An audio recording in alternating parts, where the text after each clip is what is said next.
Em 2014, a gente teve o Marco Civil da internet. Eu acho que talvez ela não precisaria nem ter chegado ao Supremo essa discussão se as empresas da internet tivessem agido talvez com mais agilidade. O Estado ele precisa intervir de uma certa forma, só que isso pode soar também como censura. Se for contra um adversário seu, alguém de quem você discorde, é bom, mas se for contra alguém que você concorde. Muito bem, Autopapo, de volta aqui com Marcelo Lins, comentarista de geopolítica e apresentador do Globo News Internacional. Marcelo, agora vamos para esse terceiro e último assunto. Em 2014, a gente teve o Marco Civil da internet, que foi desenvolvido aqui no Brasil. Eu gosto de falar que ele está em pleno desenvolvimento, né? Porque ele nunca chega à sua conclusão.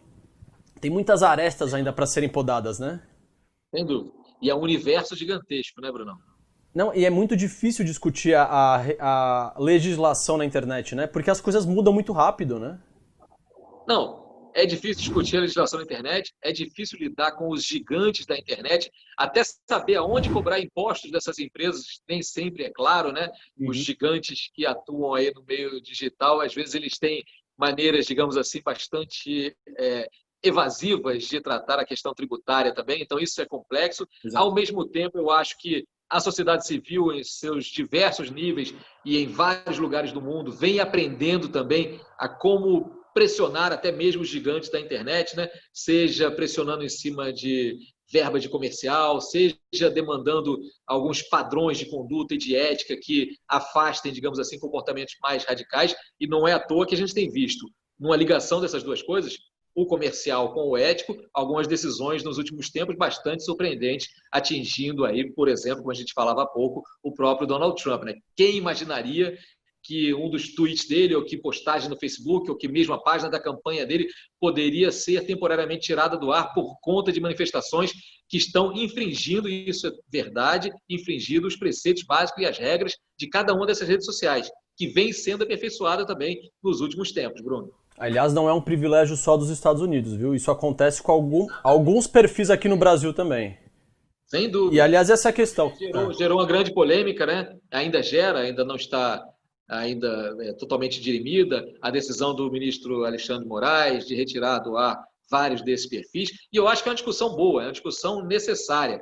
E eu acho que talvez ela não precisaria nem ter chegado ao Supremo essa discussão se as empresas da internet tivessem agido talvez com mais agilidade no sentido de identificar aqueles perfis que claramente estavam, sim, disseminando informações falsas, desinformações, mentiras deslavadas, ataques pessoais, ataques à reputação, e isso tudo, em tese, não é aceito por nenhuma das plataformas. Então tem que haver um serviço ali de aferição do que vai sendo publicado, e aí entra de novo naquilo que você estava falando, da dificuldade de você conseguir perceber nesse volume gigantesco de interações que você tem a cada minuto, a cada momento, como você vai conseguir atuar e conter, digamos, o radicalismo que não é bom para ninguém, não é bom nem para o comércio, nem para a democracia, nem para os cidadãos, nem para os direitos individuais.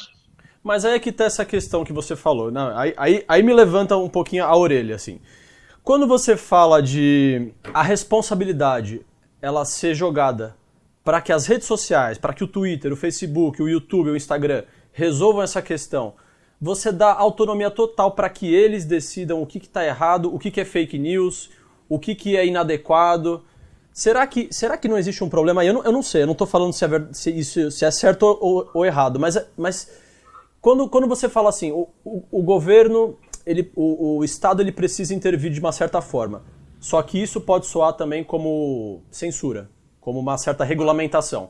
Do outro lado, quando você fala assim, não, vamos deixar que o Facebook decida sozinho tudo o que ele vai fazer. Mas aí pode soar como deixar meio que solto demais. E aí? Bruno, estamos aprendendo esse mundo, né? Esse mundo em construção, estamos com esse carro andando, tentando trocar as rodas sem fazer um acidente maior. E eu acho que tudo passa também por um certo equilíbrio.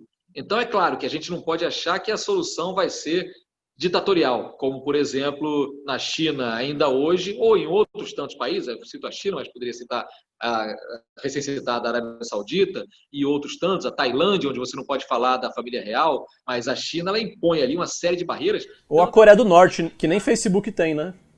Isso, exatamente. Não, eles replicaram todos os grandes. Eles têm, em vez de ter o Google, eles têm o Google chinês, eles têm o Baidu, eles têm agora eles têm o TikTok também, eles têm um equivalente ao Facebook. E, pô, isso não é brincadeira, porque, na verdade, você está falando de um mercado ali de perto de 1 bilhão de pessoas. A China tem mais do que 1 bilhão e 300 milhões de pessoas, mas o mercado diário de consumo da internet ele vai se aproximando de 1 bilhão de pessoas.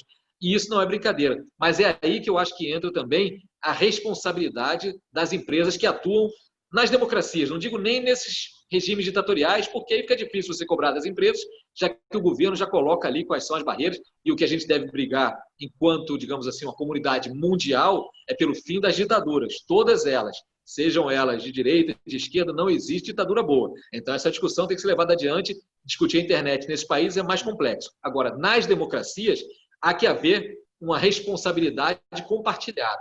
O governo tem que ter leis que ajudem a balizar o caminho, mas as empresas que lucram muito com o volume de dados que é transitado em seus canais, em suas plataformas todas também, elas têm que ter algo de responsabilidade. Em dado momento, essas empresas elas defendiam a tese de que elas estavam só servindo de plataforma, de vitrine para o conteúdo. Elas não produzem conteúdos. E, de fato, muitas delas não produzem conteúdo. Ao mesmo tempo, ao servir apenas de plataforma e de dar visibilidade para esses conteúdos, essas empresas ganham muito dinheiro.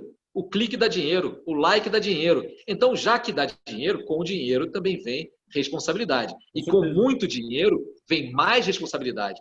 É por isso que a gente fala num microcosmo assim, por que um grande nome do esporte que ganha milhões, ou da música que ganha milhões, deve ser não só incentivado, mas quase que, eventualmente, não cobrado é uma palavra feia, mas convidado a se manifestar sobre alguns temas importantes do país,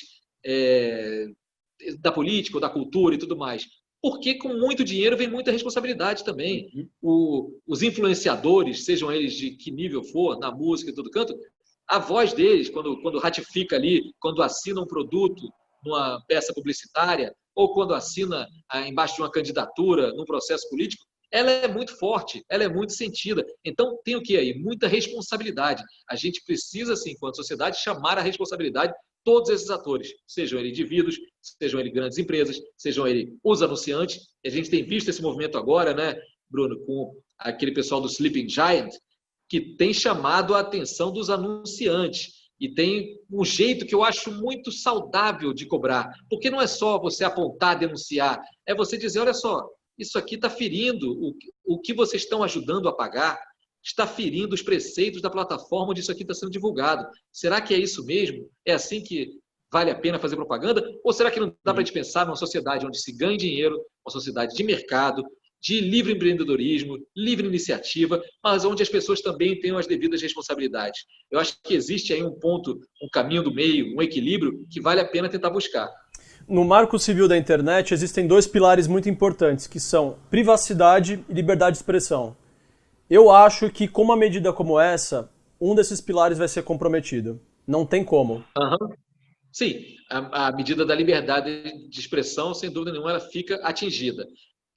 Ao mesmo tempo, nessa discussão, não pode ficar de fora, mas e aí eu volto a dizer, na minha visão, assim, de um leigo, de um curioso, de um usuário... Você não é leigo, Marcelo, que isso, cara? Não, de alguém que é atingido pelo que é divulgado pelas redes sociais, e que também coloca ali algum conteúdo também, me parece que não dá para tirar a responsabilidade daquele que veicula informações e notícias sabidamente falsas. Uma coisa é você ter a sua opinião, defender a sua ideologia. A outra coisa é você propagar coisas que a gente sabe que já foram desmentidas pela ciência, que já foram desmentidas pelos fatos, pelos números. E aí, como é que fica? O que me parece? Não é o Supremo Tribunal Federal que deveria estar legislando sobre isso. Isso deve ser alguma coisa discutida, muito bem discutida, entre as empresas, os indivíduos e as diversas instâncias da sociedade, para que haja uma solução negociada para evitar esse tipo de crise, porque uma hora a gente pode concordar. Olha só, como eu vi gente concordando, falando assim, eu concordo, esses perfis tinham que ter sido retirados mesmo, porque só tinha mentira neles. Ok, mas se amanhã não for esse perfil, for um perfil que divulga notícias verdadeiras nas quais você acredita e que começa a ser retirado por medidas arbitrárias de um judiciário inflado, ideológicas, né? Inflado também, né? Pode se voltar contra você. Aquilo que você está achando que é bacana hoje, se for contra um adversário seu, alguém de quem você discorde, é bom, mas se for contra alguém que você concorde, contra alguém muito próximo, contra você mesmo, como é que fica? É por isso que tem que estar muito claro. A legislação tem que ser muito clara e as responsabilidades devem ser muito bem distribuídas. Não é hora de ninguém fugir de suas responsabilidades, Bruno. Exatamente. Eu fico vendo um momento em que, quando a gente postar algum conteúdo, esse conteúdo vai passar por revisão, ele não vai ser postado imediatamente. Talvez chegue um momento em que as coisas aconteçam dessa forma. Não, e aí... 5 dias de revisão. Aí agora o seu post pode ser postado, foi aprovado. Não, aí vai pintar um algoritmo que vai fazer essa leitura, já não vai mais ser um ser humano, se aparecer tal palavra ou tal palavra, né? Se você estiver fazendo um post atacando o nazismo, mas apareceu a palavra nazismo, será que esse post vai ser deletado imediatamente? É verdade. Será que isso não vai aparecer? Ele não vai analisar o contexto inteiro, né? Nesse sentido, Bruno, se a gente recordar um pouquinho atrás, há alguns anos houve uma grande polêmica aqui com o lançamento de uma biografia não autorizada do Roberto Carlos. Lembra disso? Lembro. Foi lançado e depois foi retirado. A justiça mandou retirar das bancas. E eu conheço o autor, é um grande amigo meu, Paulo César de Araújo, que é um pesquisador, um historiador e, além de tudo, um gigantesco fã de Roberto Carlos. Tinha feito um trabalho belíssimo. E a justiça brasileira acatou a pressão do Roberto Carlos. Estava pouco claro na legislação como deveria ser tratado isso, dava talvez poder demais para o retratado, e aí começou a se olhar para legislações mundo afora, na Europa, mas principalmente nos Estados Unidos. E se a gente for ver nos Estados Unidos, mais uma vez falando de um país que é tão próximo nosso, historicamente tão próximo, a legislação lá é bastante liberal no sentido de que você pode publicar biografias não autorizadas, não tem problema nenhum. Agora, você deve bancar as informações que você está botando ali. Se ali naquela biografia tiver informação inverídica, falsidade, ataque à honra, ataque à pessoa, aí você vai ter que pagar e se responsabilizar por isso também, que eu acho que é a atitude correta. Quer publicar não autorizado? Porque nem sempre a família, os herdeiros, muita gente não gostaria que a vida fosse disseminada. Ao mesmo tempo, o público que ajudou aquele artista, que ajudou aquela pessoa a fazer a carreira, a eventualmente ficar milionário, não tem direito a ter um acesso a mais informações? Me parece que sim. Agora, informações corretas, informações bem apuradas, bem elencadas, bem compiladas e colocadas ali de uma forma decente, não para atacar nem para denegrir a imagem. Se houver qualquer coisa nesse sentido, nada mais justo que o autor daquela biografia não autorizada seja, sim, processado. O que não dá é, a priori, não autorizar a publicação de um livro sem nem você saber do seu conteúdo. Né? Exatamente. A liberdade de expressão, ela existe, mas ela é arbitrária também. E ela precisa ser também, né? E traz com ela a responsabilidade também. Muito bem. Marcelo, muito obrigado pelo papo, cara. Quando que nós vamos ter de novo esse Globo News Internacional? Aquela bancada lá? Dentro em breve, sugiro e peço também a todos que vão assistir essa nossa conversa aqui que ajudem também, mandando mensagem no Globo News para que volte logo, mas algo me diz que voltaremos em breve e voltaremos, acho que, com tudo que nos é de direito, ou seja, com o programa semanal, nos meus sonhos sempre ao vivo, que ao vivo é sempre melhor, mas também quero voltar com um podcast Globo News Internacional, que a gente chegou a fazer por algum tempo e que tinha um retorno muito bacana. É mais uma oportunidade de você discutir esses temas que não são tão caros e que mostram como o mundo ele é um só, como o que parece tão longe da gente é às vezes tão perto, como às vezes situações que a gente está vivendo aqui, que a gente acha que ninguém mais viveu, foram vividas de alguma outra forma em algum outro canto, e como que historicamente nós somos muito mais ligados a outros povos do que às vezes pode parecer se a gente olhar tudo superficialmente. Então, torço pelo Globo News Internacional, porque eu também torço e vou trabalhar muito. Daqui a pouquinho estou de volta, acabando essas fériasinhas aqui e tal. Voltar na relação normal com os comentários, presença no Estúdio I também, mas trabalhando muito para voltar ao Globo News Internacional, Bruno. Muito obrigado pela oportunidade também, foi um prazer. Esse aqui é o Marcelo Lin, gente. Valeu!